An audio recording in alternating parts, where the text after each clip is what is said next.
ओम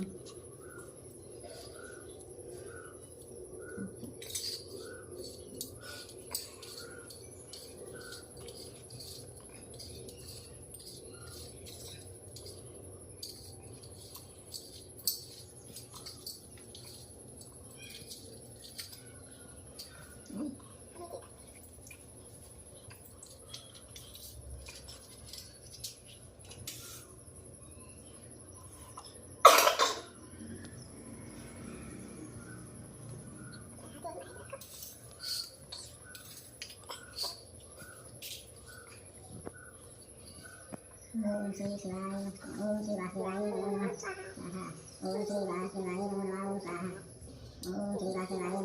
स्वाहा ओम श्री वासुदेवाय नमः ओम स्वाहा ओम श्री वासुदेवाय नमः ओम स्वाहा ओम श्री वासुदेवाय नमः ओम स्वाहा ओम श्री वासुदेवाय नमः ओम स्वाहा ओम श्री वासुदेवाय नमः ओम स्वाहा ओम श्री वासुदेवाय नमः ओम स्वाहा ओम श्री वासुदेवाय नमः ओम स्वाहा।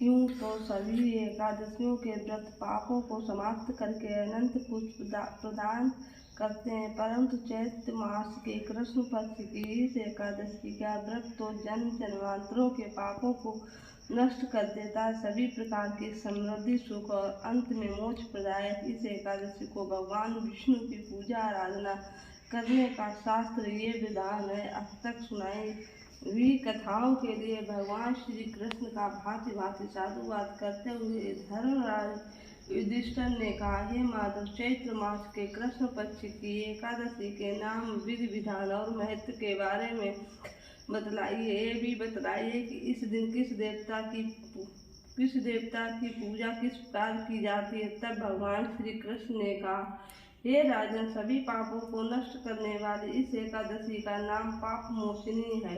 इस दिन भगवान विष्णु की पूजा करने का शास्त्रीय विधान है। आपने जो मुझसे प्रश्न पूछा है वही प्रश्न एक दिन महाराज मानधाता ने लोमस ऋषि से पूछा था। तब लोमस ऋषि ने उन्हें जो कथा सुनाई थी वही मैं तुमसे कहता हूँ, ध्यान पूर्वक सुनो। देवताओं के खजांची कुबेर के बाग का नाम चैत्र रथ था।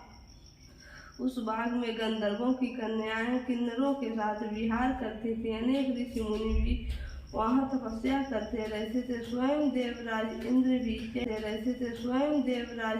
भी चैत्र और वैशाख मास में देवताओं सहित वहाँ आकर क्रीड़ा किया करते थे। वहीं अपने आश्रम में मेधावी नाम के एक ऋषि भी तपस्या करते थे। वे शिव के परम भक्त थे। एक दिन मंजू घोषा नाम की अप्सरा ने ऋषि को मोहित करने का विचार किया।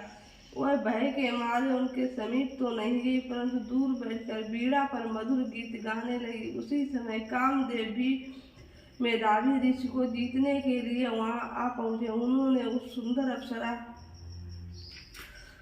अप्सरा की बहुओं को धनुष, कटाक्ष को डोरी, नेत्रों को संकेत और कूचों को कुरी बनाकर मंजू घोषा को सेनापति बनाया। मेधावी ऋषि भी विवाह एवं हष्टपुष्ट थे और साथ ही यज्ञोपवीत तथा दंड धारण किए हुए ब्रह्म तेज से युक्त भी मंजू घोषा ऐसे सुंदर ऋषि को देखकर उनकी सुंदरता पर मुग्ध हो गई और अपने गीत, चूड़ियों और नूपुरों की झनकार तथा नृत्य और हाव भाव दिखाकर मुनि को रिझाने लगी। इस समय तक यही क्रम चलता रहा और अंत में कामदेव ने ऋषि को पराजित कर दिया। फलस्वरूप ऋषि मंजुघोषा के साथ रमण करने लगे और काम के इतने वशीभूत हुए कि उन्हें दिन तथा रात्रि का कुछ भी विचार नहीं रहा। इस प्रकार बहुत दिन बीतने पर एक दिन मंजुघोषा बोली, हे मुनि, मुझे बहुत समय हो गया, अब स्वर्ग जाने की आज्ञा दीजिए। तब मुनि बोले, आज इसी संध्या को आई और प्रातः काल होने तक चली जाना। मुनि के ये वचन सुनकर अप्सरा कुछ समय तक और रुकी रही। कुछ दिन बाद उसने पुनः मुनि से विदा मांगी तो मुनि कहने लगे कि अभी तो आधी रात भी नहीं हुई, कुछ समय और ठहरो। अप्सरा ने कहा, महाराज, आपकी रात तो बहुत लंबी, आप जरा स्मरण कीजिए कि मुझको यहाँ पर आए हुए कितने वर्ष बीत गए।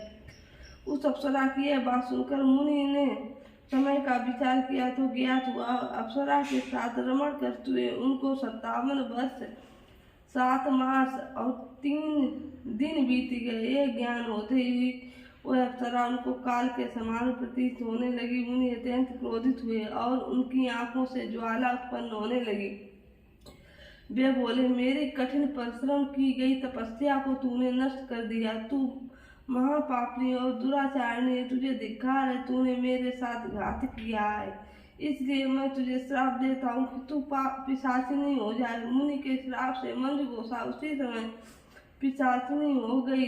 वह भयभीत होकर मुनि से प्रार्थना करने लगी, हे महाराज, इस श्राप का किसी सुनकर मुनि बोले,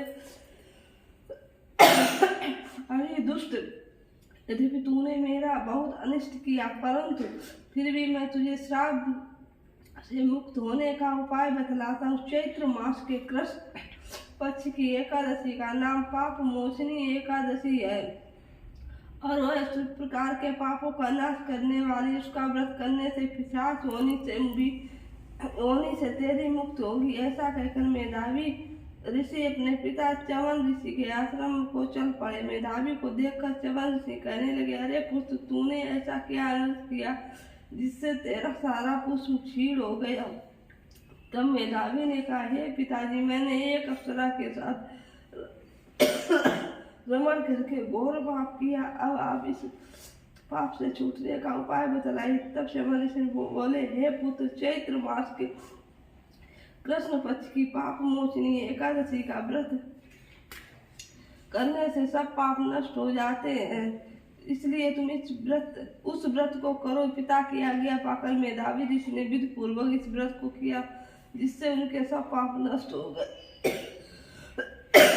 उधर मंजुघोषा भी व्रत के प्रभाव से पिशाच होने से मुक्त पाकर दिव्य रूप धारण करके स्वर्ग लोक को चली गई। रोमस ऋषि बोले, हे राजन, पाप मोचनी एकादशी के व्रत को करने से सब पाप नष्ट हो जाते। इस कथा को सुनने तथा पढ़ने से 1000 गौदान का फल मिलता है और इस व्रत को करने से ब्रह्म हत्या, गर्भपात, सुरापान, गुरु पत्नी से प्रसंग आदि जैसे पाप भी नष्ट हो जाते और अंत में स्वर्ग की प्राप्त होती है।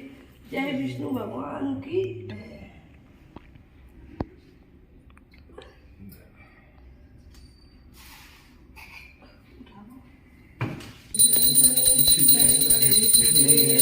माता जकी पास पिता महादेवा, पान चढ़े, फूल चढ़े और चढ़े मेवा, दुन के भोग लगे संत करे सेवा। जन को आँख देत, कोड़िन को काया, बांझन को पुत्र देत, निर्धन को माया। श्याम शरण आए, सफल कीज सेवा, जय गणेश जय गणेश जय गणेश देवा। दीनन की लाज रखियो शंभु सुत वारी, कामना को पूरा करो जग बलहारी। जय गणेश जय गणेश जय गणेश देवा, माता जकी पार्वती पिता महादेवा।